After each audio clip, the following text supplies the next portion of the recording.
Boa tarde. Hoje, 29 de setembro de 2025, dia de Micael, reiniciamos nossa leitura do livro Seres Elementais e Seres Espirituais, Rudolf Steiner, GA 98. Vamos lá.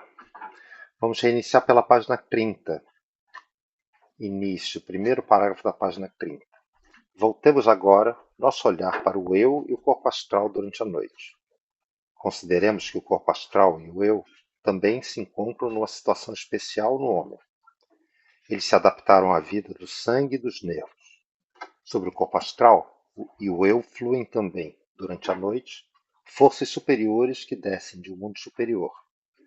Quando o indivíduo leva consigo determinadas coisas de sua vida diurna, volta a ocorrer um processo de desligamento. São novamente coisas da vida anímica que produzem o processo de desligamento. Imaginemos que duas pessoas tenham duas opiniões diferentes. Uma tenta convencer a outra, tendo ânsia por convencê-la. Essa ânsia está muito difundida entre as pessoas hoje em dia. As pessoas deveriam apresentar sua opinião e esperar, vendo se no interlocutor se movimentam forças mediante as quais este aceite a opinião. Existem indivíduos tão fanáticos pelas próprias opiniões que não ficam satisfeitos ao não se encontrarem em condições de levar coercitivamente sua opinião ao outro. Quando acontece algo assim, são prejudicados ambos os corpos astrais. Eles levam consigo persuasão e falsos conselhos. O que é lançado no fundo dos corpos astrais dá origem ao fato de, durante a noite, se desligarem do corpo astral seres que denominamos demônios. Esses seres demoníacos têm uma influência particularmente desfavorável sobre o nosso desenvolvimento humano. Eles esvoaçam pelo espaço espiritual e impedem aos homens de desenvolver suas concepções pessoais. Imaginem quanto se peca nesse sentido nos cafés, nas mesas de bar. Aí são empenhadas continuamente forças para a formação de demônios. Estes se insinuam na alma humana. Perguntemo-nos o quanto isso ocorre neste ou naquele processo judicial, pelo modo como as pessoas depõem. Elas estão convencidas e, no fundo, não prestam juramento falso algum, porque estão convencidas. Certa vez combinou-se um evento que decorreu conforme programado. 30 pessoas deveriam descrevê-lo. 2 descreveram o acontecimento corretamente. Todas as demais 28, porém, acrescentaram coisas que não haviam ocorrido. Daí advém toda sorte de influências de seres demoníacos formados dessa maneira. Não há para o ser humano outro meio que não seja o reconhecimento desses fatos para saber o que fazer para livrar-se das influências desses seres espirituais nocivos. Em todo lugar onde existia oportunidade para esses seres exercerem sua influência devastadora, eles estão presentes. Na sala de audiência do tribunal, o observador ocultista pode ver isso. Os seres atuam sempre no sentido pelo qual surgiram.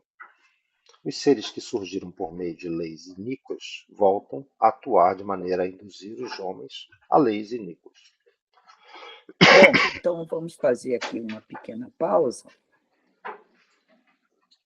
que fazendo essa correlação, ele agora começa a fazer essa correlação mostrando de onde saem do próprio homem, né? Da forma de, à noite, quando ele repousa, o corpo repousa junto com o corpo etérico, e sai o astral e o eu, surgem, então, todas essas discussões que o homem teve durante o dia e durante as questões que ele teve com outras pessoas. Então, começam, é daí que saem esses, que ele chama de demônios, não é? Esses demônios são produções do próprio homem. Quer dizer, são emoções. Eu acho que ele faz uma relação assim como ele faz lá dos elementais, que são aquele gotejamento dos animais que retornaram para os seus alma de grupo, teve aquele gotejamento, então surge então esse excesso de produção.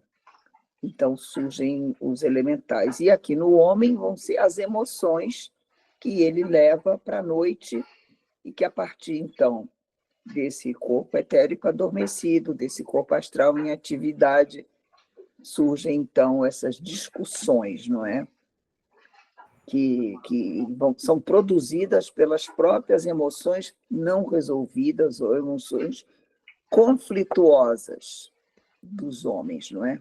É engraçado ele falar, né, que as mesas de bar, como são, o quanto se peca nesse sentido nos cafés na mesa do bar, quer dizer, aquelas discussões, a gente fala discussão de mesa de bar, né, que não leva a lugar nenhum mesmo, é puro astral, né?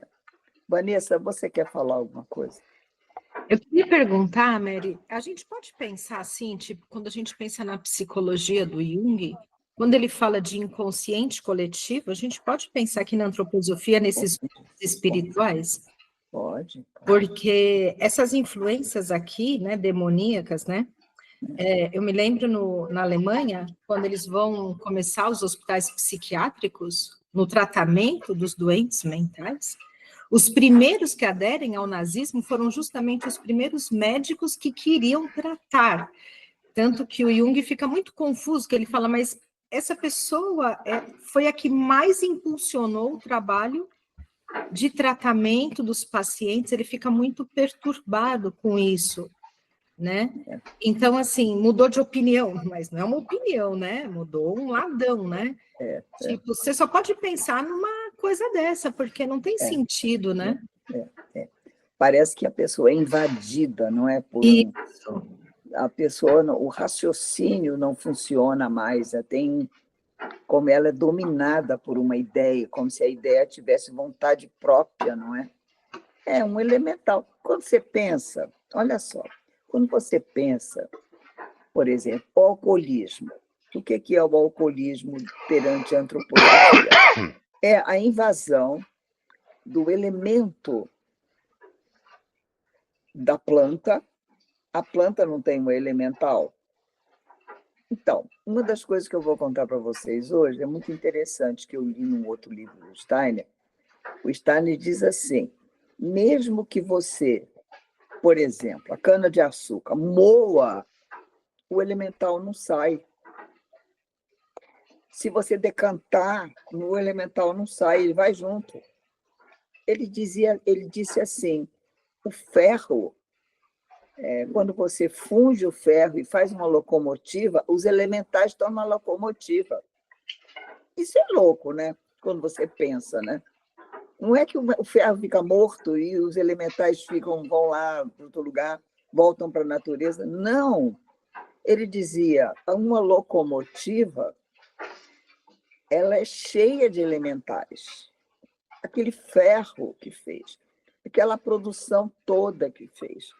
E aí ele dizia, não durma. Ele dizia, melhor não dormir quando você está no trem, porque os elementais podem te invadir. Olha só que loucura. Então, o tabagismo também. Tudo. A folha de tabaco. Tudo. Então, eu estou ingerindo um monte de... eu vou ter elemental, que fazer o que uma fica na sua alma, aqui. no seu corpo, fica o fumo. Mas o que te domina, o que causa o vício, é o elemental que te domina. E como que eu saio disso? Vai pintar. Acho que com a consciência, Vanessa. A minha consciência foi para o ralo há muito tempo em relação ao cigarro. Não é só a consciência, só. É mais forte do que ela, gente. Olha, Vanessa, Então, assim, como que seria? você precisaria trocar a nicotina pelo oxigênio, por exemplo. Troca a nicotina pela endorfina. Você tem quase que passar por um processo químico também, não é? Entendeu? E tudo, o álcool, qualquer qualquer droga, gente. Ai, nunca tinha pensado nisso. Eu já tive a experiência na terapia artística de uma pessoa que ela quis pintar. Ela fumava também, e ela que estava querendo deixar de fumar. Ela quis, não, eu vou pintar o elemental da droga. E eu sentei do lado dela, ela pegou um cigarro, começou a fumar, e ela começou a pintar. Gente, apareceu um ser tão estranho, porque ela se concentrou que ela queria pintar, entendeu?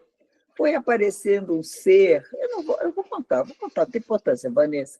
Eu quero saber nunca. Não, ele era um ser assim, comprido, elegante, e parecia feito de fumaça, e parecia assim, o que eu posso dizer? Um cavalheiro, um homem, era assim, elegante, entendeu?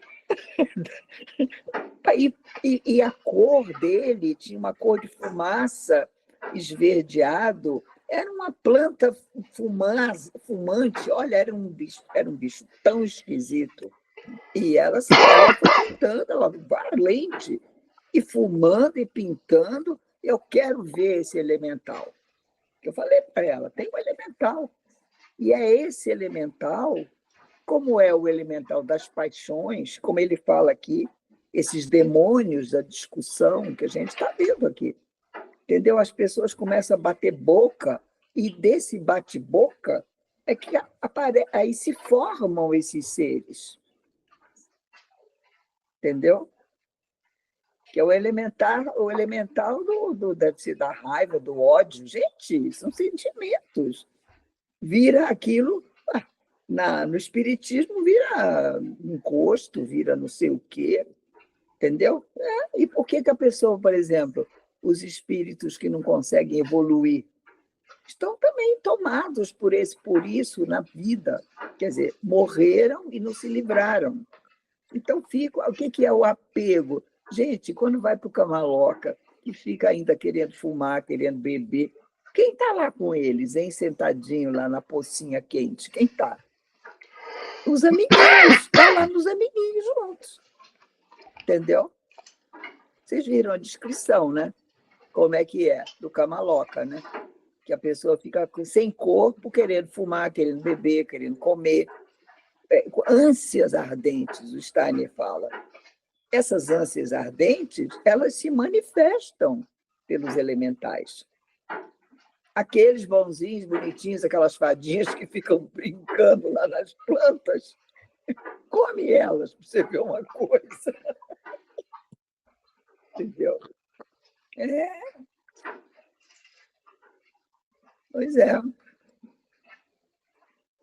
E imaginou a gente no avião que voa, dentro do avião, dormindo, os elementais do alumínio, sei lá o quê, daquelas ligas. Né? Elemental de outros países, de países que a gente nem conhece. Na realidade, nesse mundo industrial, pense você, o seu sofá, todos os objetos, estão todos aqui. Estou olhando aqui, a minha escada tem aqui um corrimão de ferro. Aí, onde é que está o elemental dele? Está aqui. Está aqui. A gente tem que respeitar esses elementais que estão aqui. Mas será que o Steiner ele imaginou a dimensão que isso ia tomar? Porque, assim, hoje em dia, se você for pensar, nós somos rodeados de elementais e que ficam nos chamando para o consumo material de forma... Então, o cigarro é uma besteira, eu entendo. Besteira. Tem coisa muito pior, né? Então, muito pior do que mesa de bar, para mim, é tribunal. Tribunal ali deve estar... Então, assim, o que... Eu não sei, é que vendo desse ponto de vista a gente não tem muita saída, né? A gente tem que se isolar na montanha. Não, será que em casa a gente tinha que usar materiais mais vivos, assim? Seria... Será que é melhor usar madeira, aquelas coisas que nem a escola Waldorf? Acho que sim, né? Tem um trecho lá do livro do Jung, Vanessa, que ele é pequeno, ele é jovem ainda, que ele começa a ouvir a madeira estalar, que ele acha que tem que tem um elemental ali dentro, que tem um ser espiritual. Você se lembra desse trecho, não? Eu fiquei tão impressionada quando eu li. Eu não conheci Steiner ainda. Mas olha como bate. O Jung ouvia os barulhos. Ele dizia... Memórias, né? Memórias, sonhos dele. Ele dizia, ele ouvia o barulho, o móvel estalando, aquilo que a gente ouve em casa, a gente fica dentro de casa sozinho, você ouve barulho de todo jeito, né?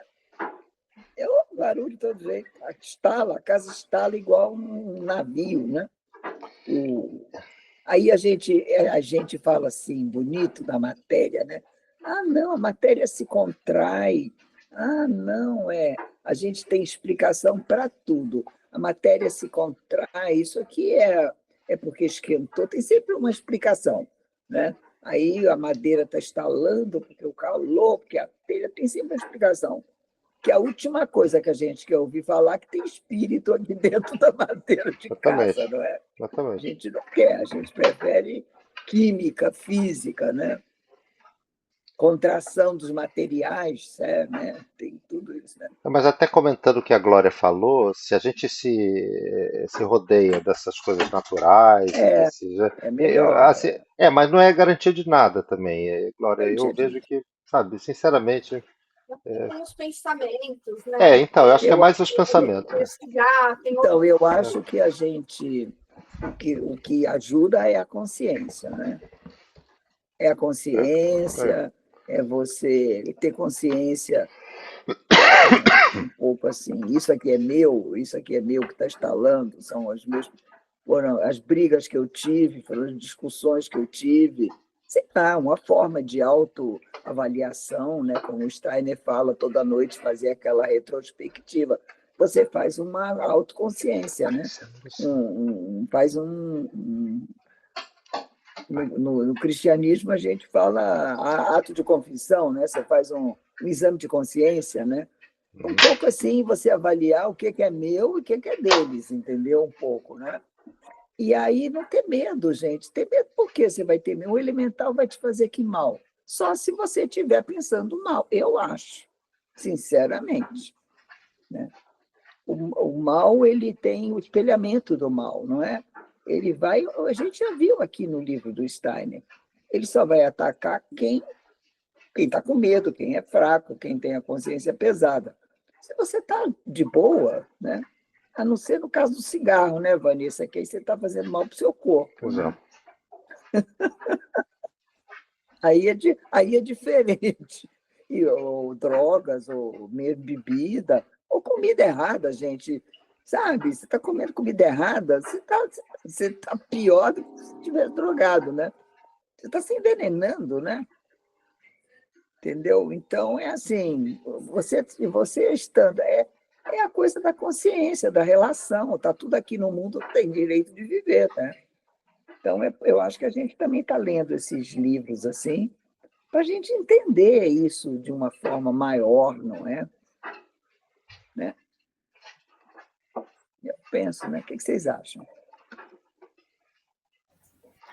Eu acho também que é tudo, né? São escolhas, e assim como o cigarro, se a gente for ver tem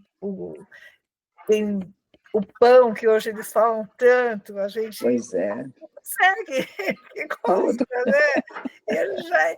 E assim, porque não posso falar que não conheço, eu já ouvi a teoria, não sei o quê, já sei que pode fazer, não sei o quê, mas eu gosto, então a hora que eu como, eu sei que eu estou comendo uma coisa. E você sabe, e quando você fala eu gosto, você sabe quem está falando é você, é o corpo astral, né? É o açúcar. Então, a gente já sabe, os 10 mandamentos, os 10 pecados capitais, tudo tem a ver com o corpo astral.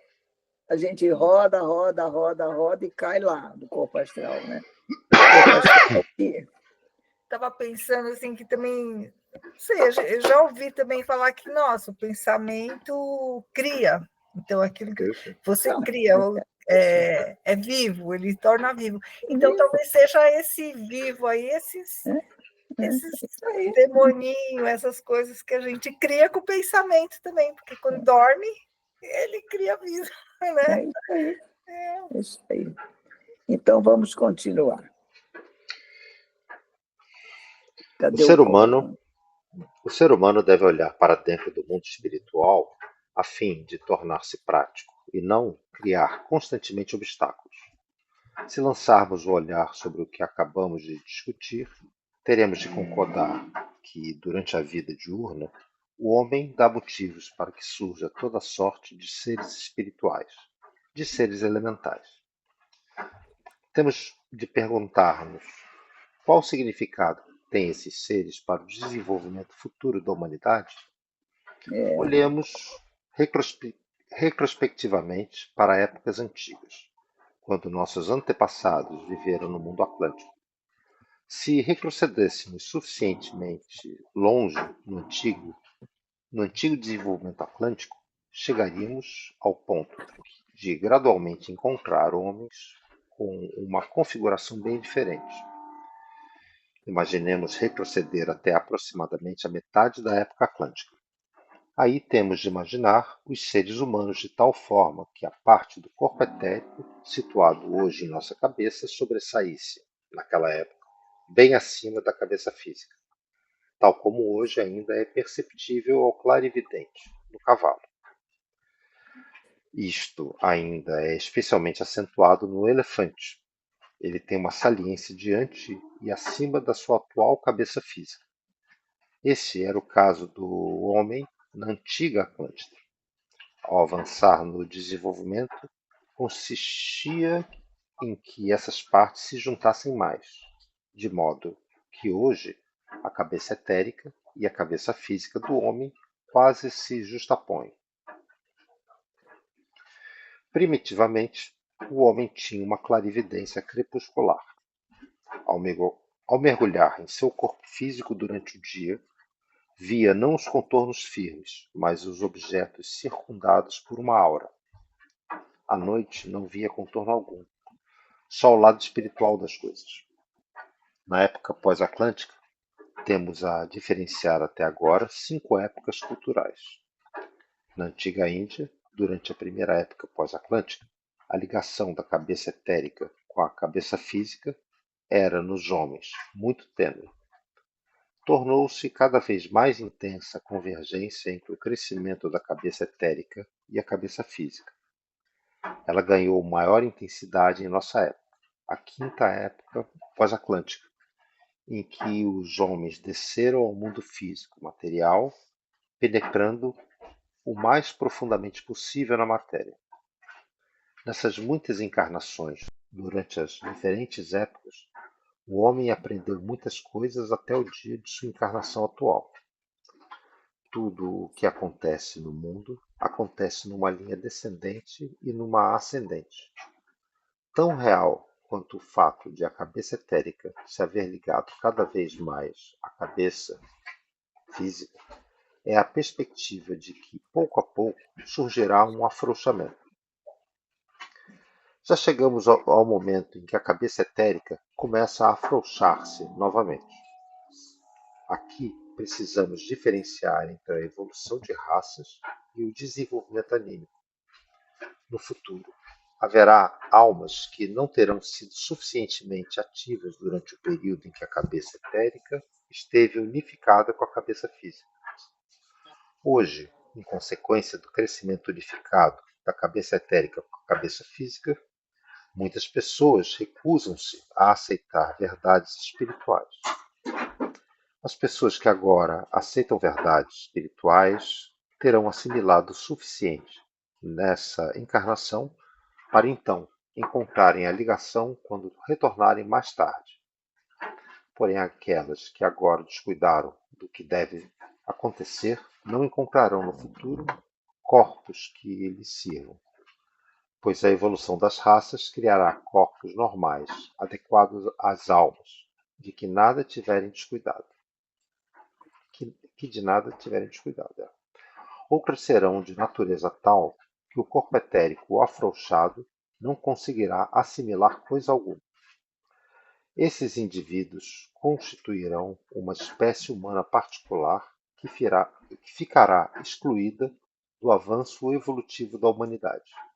Bom, vamos dar uma paradinha aqui para ver se a gente entende o que é esse negócio desse afrouxamento. que vocês entenderam? Então, aqui, pelo que ele explica, cada vez que o corpo morre, como a gente diria aqui na Terra, os corpos sutis sobem e depois, quando eles descem, eles têm que encontrar um corpo que lhe caiba, não é? E pelo que ele está dizendo aqui, dependendo da evolução, assim que eu estou entendendo, vamos ver se vocês entenderam igual. Dependendo da evolução, porque nós estamos no momento em que a cabeça, a parte etérica e física está igual, está bem. E nesse momento, o homem, muitas pessoas se recusam a aceitar as verdades espirituais. Isso tem a ver também com essa constituição, pelo que ele está dizendo. Vai chegar um momento em que vai haver um afrouxamento tão grande que essas almas que subiram e tentam descer não encontram mais corpos que lhe caibam. Então vai começar a surgir um outro tipo de humanidade. Como é que vocês entenderam? Mas isso já está acontecendo? Não, ele disse que ainda vai acontecer, né? Olha. Mas você está dizendo que depois a gente volta nesse mesmo corpo? Não entendi direito. Porque depois a gente já vai ser um corpo sutil, né? É. Vai haver um afrouxamento. Ele diz que vai haver, né? Olha, tão real quanto for o fato de que a cabeça etérica se haver ligado cada vez mais à cabeça física, é a perspectiva que pouco a pouco surgirá um afrouxamento. Já chegamos ao momento em que a cabeça etérica começa a afrouxar-se novamente. Então, essa medida que os duas estão iguais, já está passando. Então, já está havendo um afrouxamento, né? Então, com esse afrouxamento, vai haver um problema eu entendo, um desencaixe, não é? O que vocês acham? O que você acha, Guido?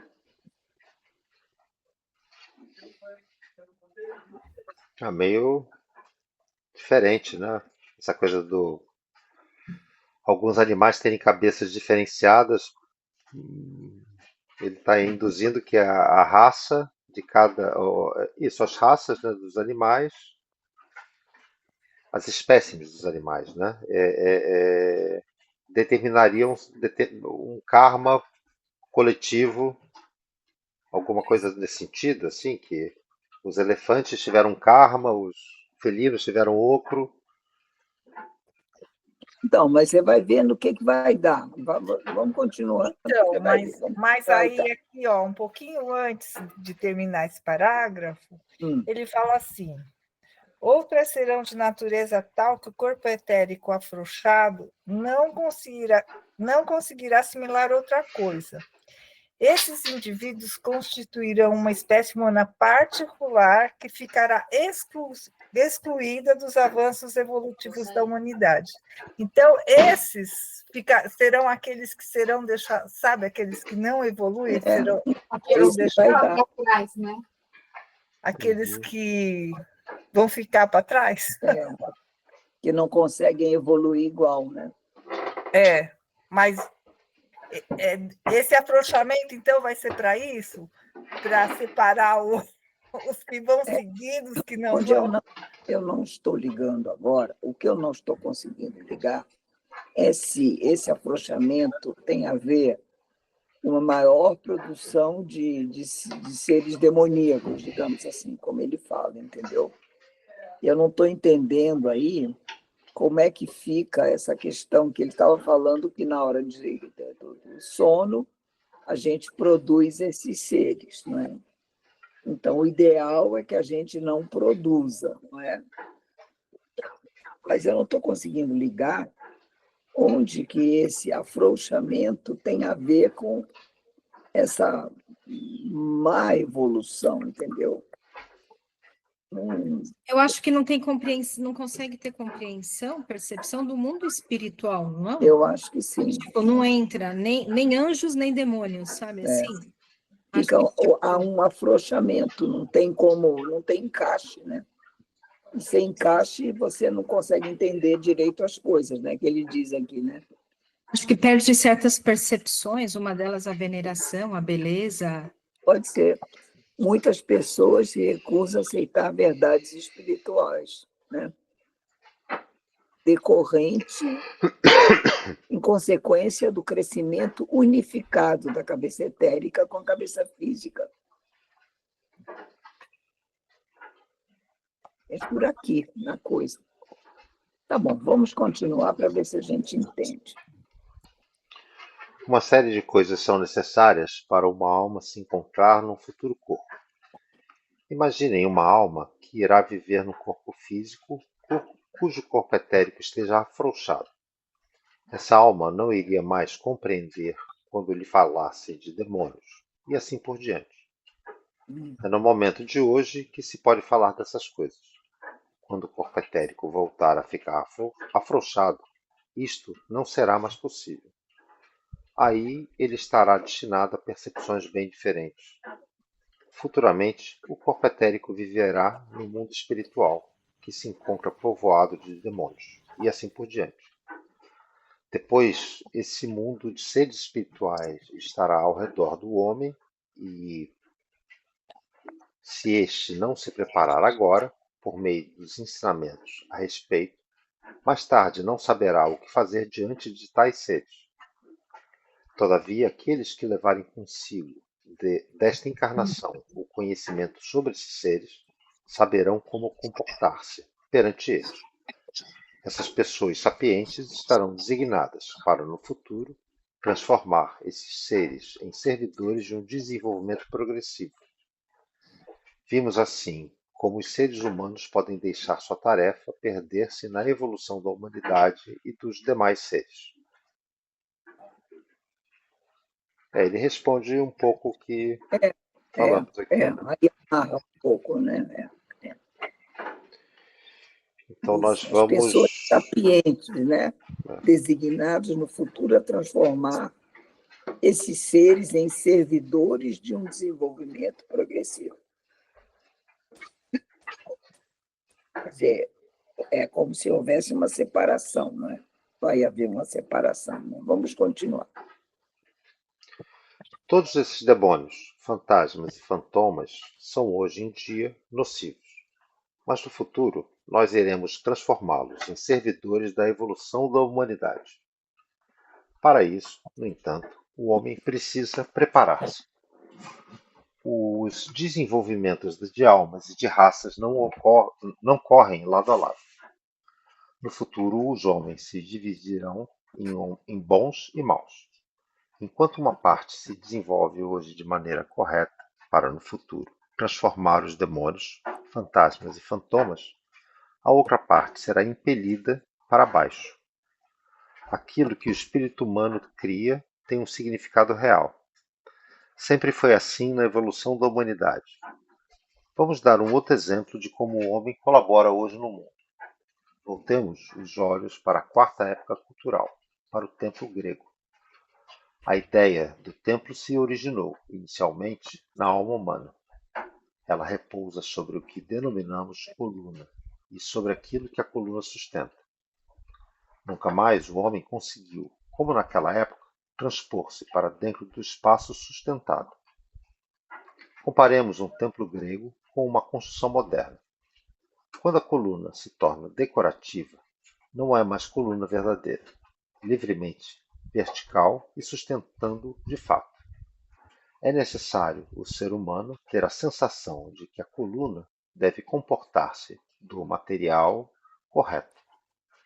Se cobrirmos de tinta uma coluna de ferro, que é fina e sustenta o mesmo que uma coluna mais grossa de pedra, ela nos estará mentindo. Um templo grego é uma ideia grega de espaço. Isto as pessoas compreenderiam se fossem capazes de imaginar que de cima para baixo, da direita para a esquerda, passam forças. Podemos imaginar 3 anjos pintados, pairando no ar, de modo a sabermos que eles se sustentam reciprocamente. Nos pintores antigos, nós encontramos essa sensação no espaço. Hoje, não encontramos mais, nem mesmo no Brooklyn. Aqui no caso, Brooklyn. Brooklyn, tô suíço, Brooklyn. Sei que é Brooklyn, New York. Em sua Pietà, há um anjo dando a sensação de que deve despencar a qualquer instante. Quer falar Pode alguma continuar. coisa? Tá. Eis algo que Não, pode faltar. Tá bem, ele está descrevendo aí, né? Está bem claro, eu acho. Né? Tá. Está Eis descrevendo algo. o texto grego e a coluna grega. Então, vamos continuar. Ele vai chegar. Eis algo que pode faltar até mesmo ao maior gênio, se não houver a cultura espiritual, a sensação do espaço. A cada vez que o homem cria uma verdadeira ideia de espaço, dá-se oportunidade para entidades preencherem esse espaço. Nós atraímos, então, entidades superiores a descer para dentro do espaço. Chamamos para baixo entidades bem diferentes, por meio da coluna grega e do vigamento horizontal sobre ela repouso, do que por meio da catedral gótica e seus arcos ogivais.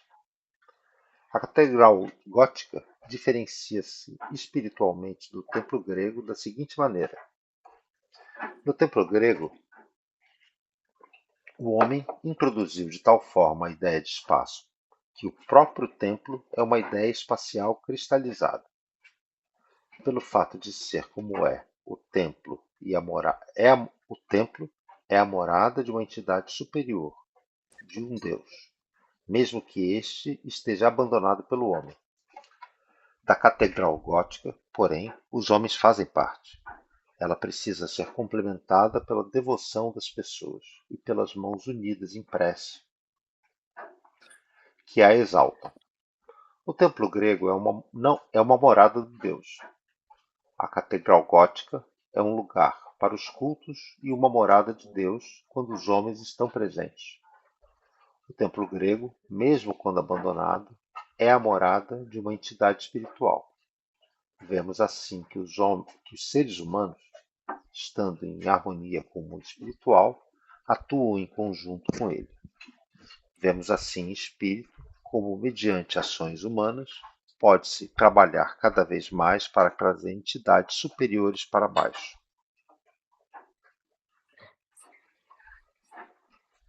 Segue?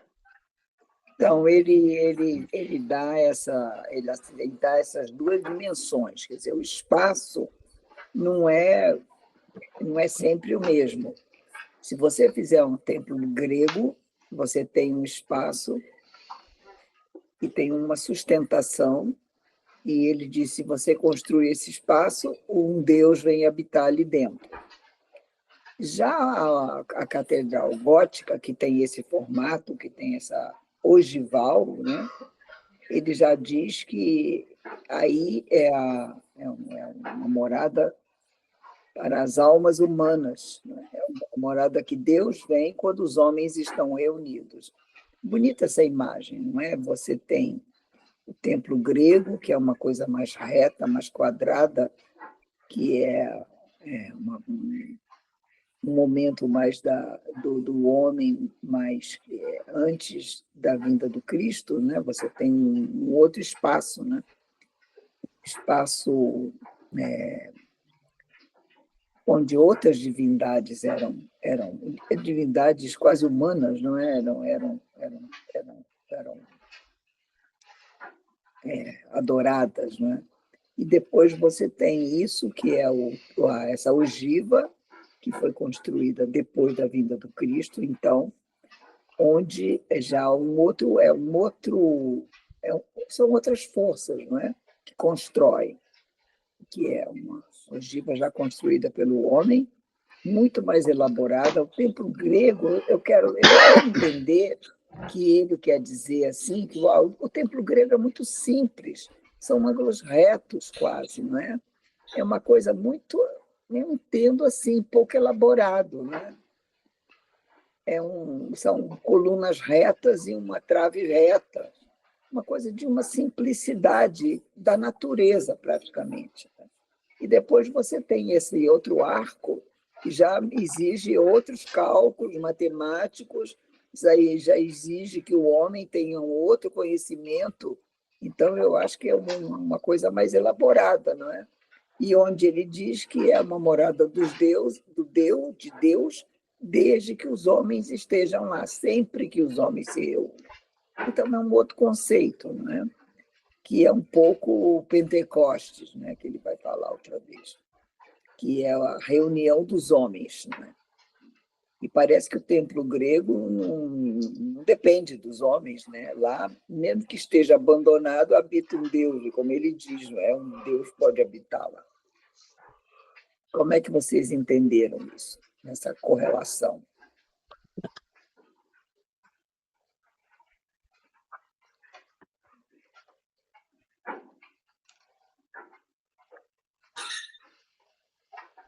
Tem algumas coisas curiosas, né? Essa coisa do espaço criado para algum fim, né? Onde esses seres vão, assim, ou proteger ou criar esse demônio grupo, né, espacial. É muito curioso. Ele diz que esses demônios eles vão ajudar depois na formação do desenvolvimento da humanidade, né? Eles vão trabalhar, né? Aí a gente dá para entender um pouco também como os elementais ajudam na natureza, né? Tomam conta das plantas e tem toda essa nas matas, não é? Nas minas eles ajudam, né? E ajudam os animais, não é? Então a gente pode pensar também assim, né? Mas vai depender do homem isso, né? Parece que é um trabalho que o homem tem que fazer, doutrinando e dominando no sentido bom, dominando com pensamentos bons e com uma boa direção, não é, para os elementais. Né? Porque, como ele disse lá no começo, o elemental ele não tem julgamento. Ele não é nem bom nem ruim. Ele vai reagir conforme o entorno, conforme está em volta, né? A gente sabe muitas histórias de anõezinhos e de seres elementais que são comprados, que são alugados, mandam fazer tarefas. Ele faz, porque ele quer. As histórias lá é o ouro, as pedras, a pinga, né? Tudo o elemental funciona nessa base de troca, né? Pelo humano, né? O humano pode ter essa capacidade. Então, vamos terminar. Volta a surgir diante de nossa alma a ideia pentecostal. A ideia pentecostal exprime num símbolo o que podemos reconhecer em virtude da seguinte consideração. Por seu trabalho, os seres humanos criam lugares para a descida de entidades espirituais, e eles trabalham na espiritualização do mundo. Precisamos compreender a ideia da ciência espiritual de maneira tal que ela penetre em cada uma das ramificações da vida. Em sua época materialista, a vida exterior é apenas uma pequena expressão da interior. Antigamente, cada trinco de porta, cada chave era expressão de algo espiritual. Hoje, ao contrário, é tudo tão inexpressivo. O homem aprenderá novamente a criar de modo tal que o exterior seja uma imagem do interior. Então, uma estação de estrada de ferro também surgirá como uma ideia, tal como o templo grego e a catedral gótica. Nossa época também tem um estilo arquitetônico que lhe corresponde. É do armazém. Ela é a estampa do pensamento utilitário, a estampa do egoísmo humano. A era da utilidade produziu o armazém como único estilo original. Antigamente, os homens construíam as suas sensações anímicas dentro do estilo arquitetônico. O armazém é a expressão das sensações do século XIX, mas agora já existe um movimento espiritual que faz o trabalho preparatório para uma futura espiritualização. As pessoas que assim compreendem o movimento antroposófico concretizam a ideia pentecostal. No futuro, nós veremos, naquilo que recobrirá a Terra, cristalizadas as ideias antroposóficas. E chegamos ao fim. Bonita, bonita imagem. Eu gostei também quando ele fala assim, essa ideia que nunca ocorre a gente, né? Qual é o formato, né, da vida moderna? É o armazém, não é?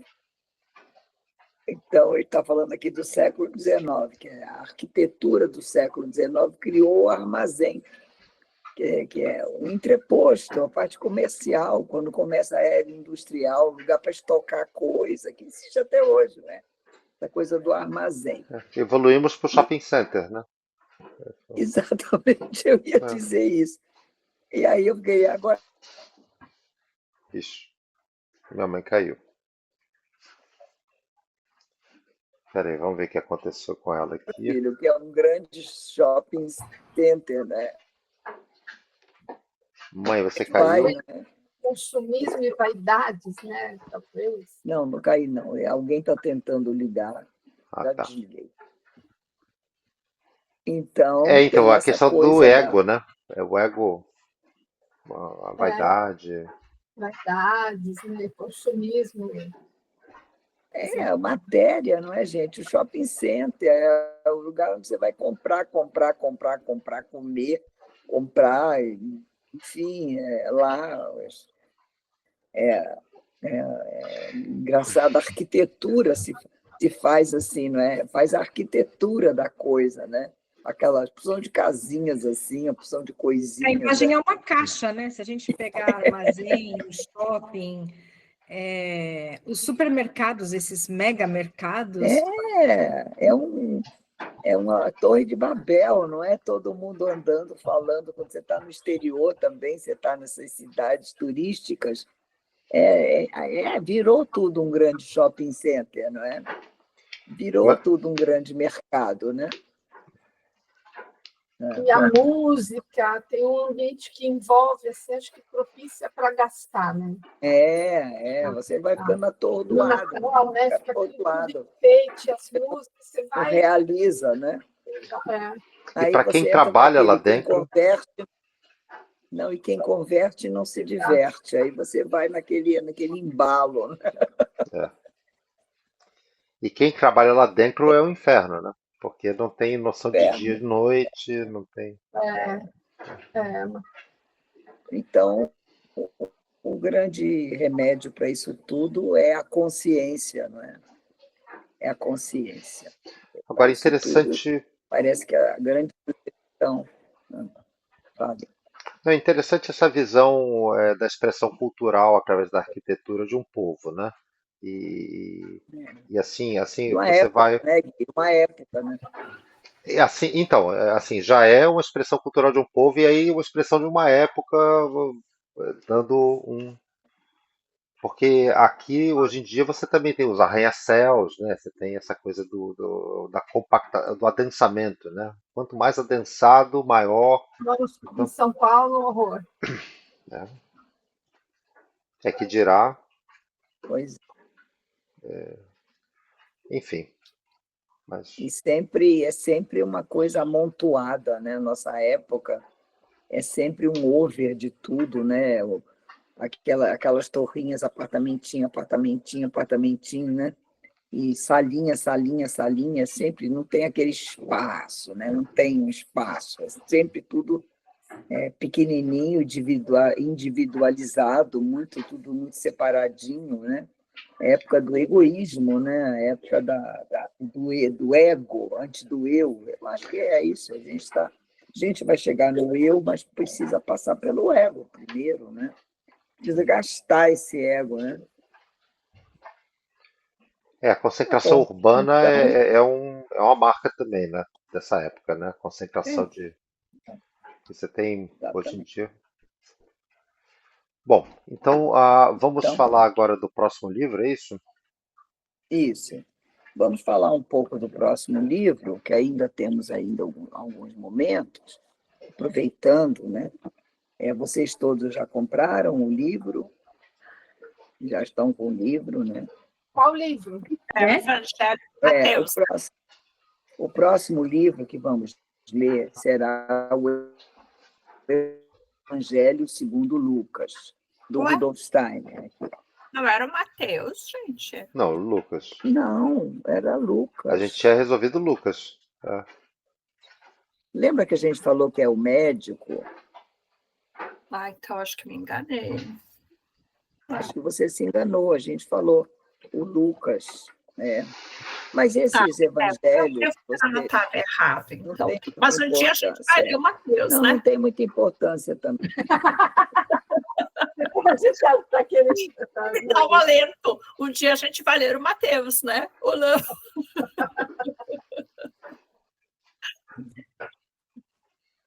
Então, a nossa proposta é ler os 4 evangelhos. O que são esses 4 evangelhos?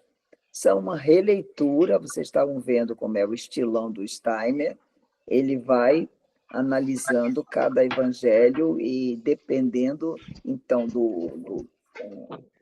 cada evangelista, ele tem uma qualidade, não é? Tem a ver também com os 4 animais sagrados, né? O Lucas, ele é o médico. O Lucas, ele é grego. Ele é o médico que vem e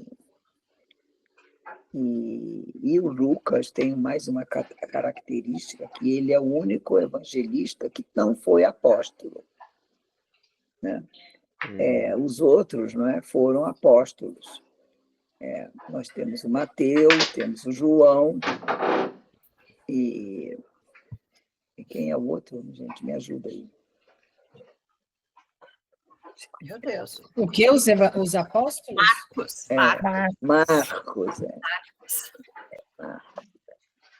E o Lucas, ele não foi apóstolo, ele é um médico grego. E ele chega depois, e ele ouve as histórias todas contadas pelos apóstolos e por Maria também, não é? Então, tem um livro muito bonito sobre Lucas, a vida de Lucas, é O Pescador de Homens e Almas. Não sei se vocês já leram, contando a vida de Lucas. É um livro muito bonito também, que quem quiser ler, por curiosidade à parte, porque ele foi uma personagem muito importante também. Então, esse livro... Então, o Steiner, ele faz uma leitura, cada livro, conforme Marcos, é o leão, não é? É aquele lembra que nós já lemos, que é o do coração, das emoções, então eles têm um tom diferente, né? João é a águia, né? É o mais espiritualizado. Então, cada evangelho vai tendo... O Steiner vai colocando cada tema, essa forma de que a pessoa apresentou, ele também vai dando essa leitura. Então, se torna, não é simplesmente recontar o evangelho todo, ele aprofunda mais ainda no Jesus, no Cristo, na formação dessa linha, nesse evangelho aqui especialmente, ele vai falar muito da linha de nascimento de Jesus. Como é que se formou o corpo de Jesus, como é que formou o corpo etérico de Jesus, como é que formou o corpo astral. Porque a gente pensa assim, Jesus é o homem e Cristo é o ser que chega no batismo. E esse corpo tinha que ser preparado para receber esse espírito do Cristo, né? Jesus é o homem. Então, esse Jesus que vem de Maria, que vem de José, que são as duas famílias que vão formar o Jesus salomônico e o Jesus natânico, São duas famílias, entendeu? Então, ele vai explicar tudo isso, como foi essa formação para criar esse homem que tivesse toda essa força para poder conter dentro de si, durante 3 anos, esse ser que vem solar fazer uma tarefa. Então, ele precisava de um corpo especial. Então, é toda essa história de como é que foi formada essa família dentro do povo hebreu. Enfim, é uma história assim, muito bonita, eu acho, né? E bem tem a ver, eu acho que com Lucas, porque fala muito do corpo, né? Da funcionalidade, do jeito que Lucas também viu os fenômenos que aconteceram, né? Então, devagarzinho, ele vai explicando aqui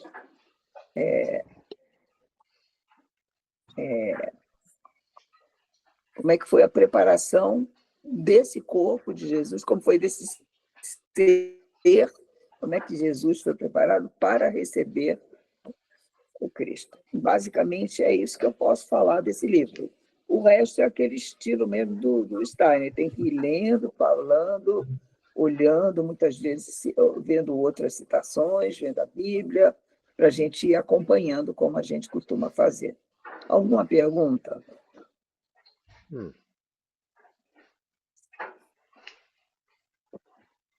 Qual a relação do Lucas com essa formação do corpo etérico e o corpo astral de Jesus? Ele faz uma correlação? Aí eu já li. Olha, vocês querem ver de que ano é esse meu livro? O meu livro é de... Olha, meu livro é de 89. Vixe, então você perdeu o meu de 86. Comprei na estante virtual. Muito bem, muito bem. Você comprou da estante virtual. Qual é a sua... Então, eu não estou com ele aqui. Qual é a sua Eu não estou com ele aqui. edição? Você não está com ele aí. Eu acabei de procurar que achei de 86 na estante virtual por R$30. Aí, pronto. O Gui também comprou dele na estante virtual.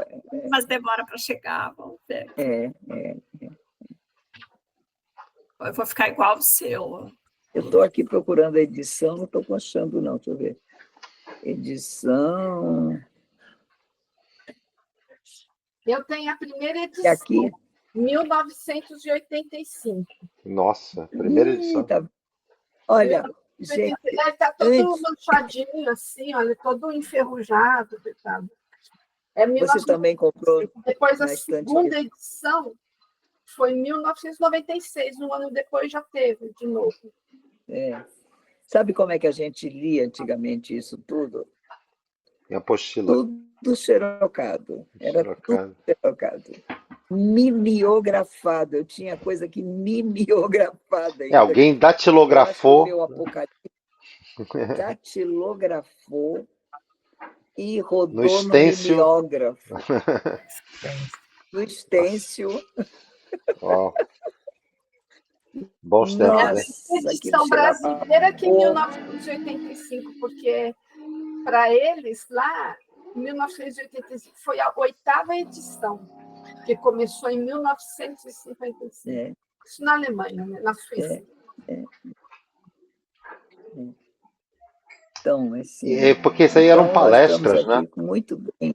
Mãe, essa aí é uma palestra, na verdade. Eram 10 conferências proferidas na Basileia em 1909. Então, eram palestras mimeografadas, cada uma tomava nota, depois juntavam as pessoas. Então, tinha cada coisa também, diziam, né, que tinha coisa muito disparatada, e a Marie Steiner teve que organizar tudo isso, né, fundar uma editora para poder fazer as coisas, né?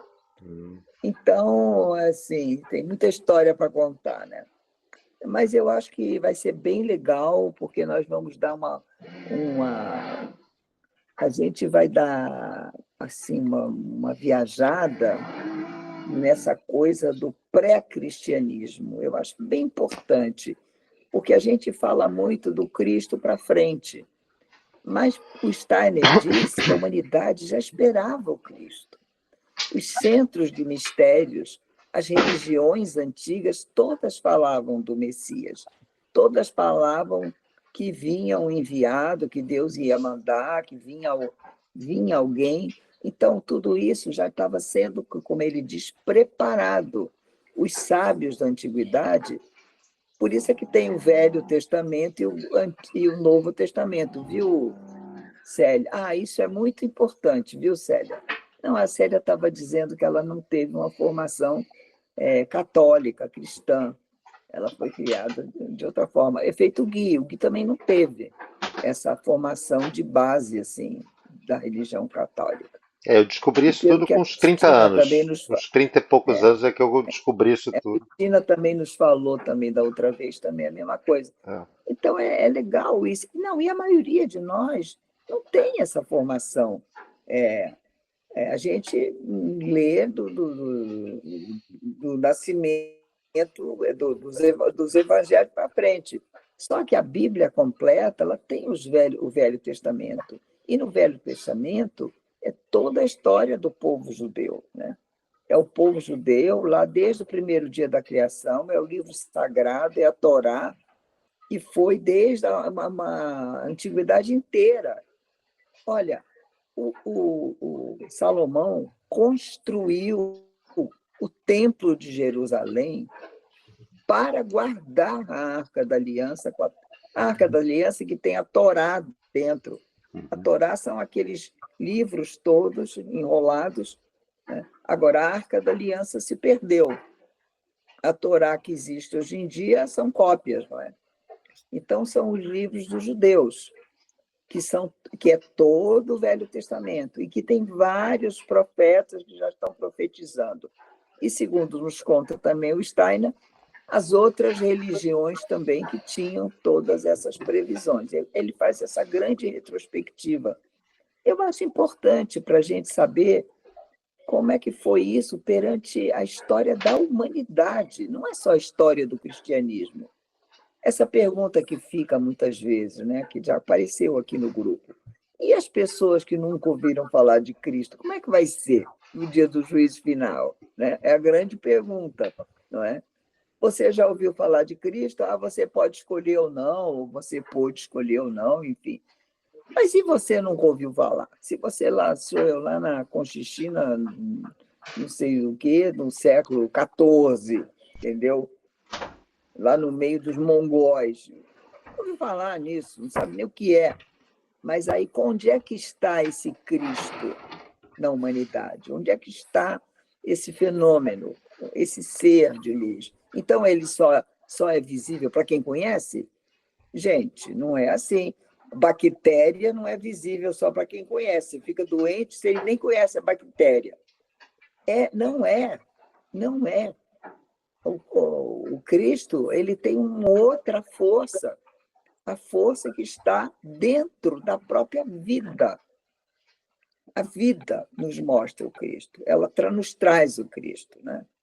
Ela nos traz como tudo de positivo, e, enfim, nós vamos ver como é que os antigos viam esse Cristo, né? Viam que não chamavam Cristo, chamavam o ser que vem, né? Então, tem todos os filósofos da humanidade que já estavam prevendo e se preparando nos centros, grandes centros de mistérios, esses que já dizemos, os iniciados.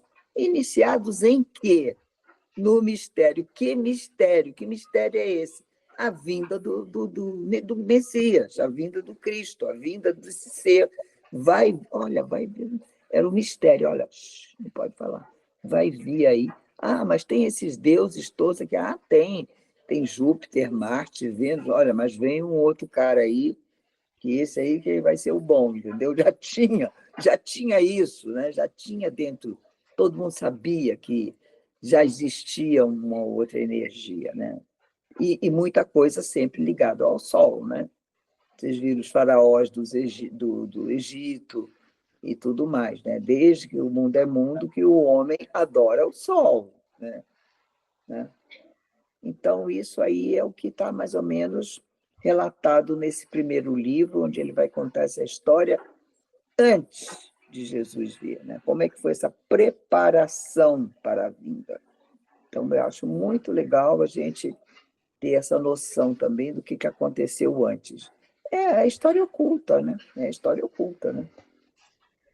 Assim como no budismo, né? Eles estão esperando o próximo Buda, né? Shakyamuni, né? Há muitos anos, né? Eles estão chamando, né? Estão chamando. Então, a gente vai ver como é que é essa história. E aí ele vai falar desses grandes iniciados todos, né? O Buda, o que cada um tem a ver com isso. Gente, porque não pode ser assim. Não pode ser assim, não, é cristão, você não é cristão. Deus é para todos. Isso aqui divide aqui. É quando entra aqui na atmosfera terrestre que você ganha um passaporte, ganha uma etiqueta. Mas, gente, somos todos iguais. Lembra disso? Lembra? A gente tem que se lembrar disso, que não tem diferenças raciais, anímicas, nada, não tem. São todos iguais e Deus é um só. E aí o que é feito a partir do divino é feito para todos. Eu não vim salvar só aqui, olha, só as mulheres, só os homens, só os velhos. Não, é todo mundo. É todo mundo. Agora, cada um que tem que se salvar também, né? É que escolher. Aí vira, né? Alguém quer fazer mais algum comentário, alguma pergunta, alguma curiosidade que eu possa ajudar aqui com o livro? O que eu conheço, o pouco que eu conheço, eu posso ajudar a todos, né? Precisa ter lido a Bíblia para saber isso aqui? Não, não precisa. Não precisa. Justamente ele vai contar o que não está lá, ele vai contar o Steiner sempre conta o que não está lá, né? Agora é legal que a curiosidade vai dando, né? De você ir olhando na Bíblia, as passagens, as coisas, e vendo, né? Quando ele conta dos milagres, quando ele conta das parábolas, né? É bonito tudo isso, né? A gente tem essa vontade de ir olhando também, né? A gente vai lendo aqui desse nosso jeito, né? Que a gente tem esse jeito, né? Tem horas que desenha um pouco, tem horas que pinta um pouco, tem horas que pesquisa, né? Conforme for dando assim o jeitão do nosso grupo, não é? Tá bom? Tá bom, vamos concluindo então. Que eu pus os textos de Micael no grupo. Isso, obrigado, querida. Então, obrigado. E é sugerido a gente concluir com a oração de Micael. Isso. Ótimo. Alguém está com ela? Eu tenho. Pode ler. Então, pera. Boa ideia, muito boa ideia. Muito obrigada. Temos que erradicar da alma todo medo e temor daquilo que o futuro possa trazer ao homem. Temos de adquirir serenidade em todos os sentimentos e sensações a respeito do futuro. Temos de olhar para frente com absoluta equanimidade para com tudo que possa vir. E temos de pensar somente que tudo o que vier nos será dado por uma direção mundial plena de sabedoria. Isto é parte do que temos de aprender nesta era, a saber, viver sem qualquer segurança na existência material, mas viver com plena confiança na ajuda sempre presente do mundo espiritual. Em verdade, nada terá valor se a coragem nos faltar. Disciplinemos nossa vontade e busquemos o despertar interior todas as manhãs e todas as noites. Muito bom. Muito obrigado, muito obrigado. Muito obrigada. Obrigado, Glória. Tchau, gente. Nada. Obrigada. Tchau, então. Boa semana.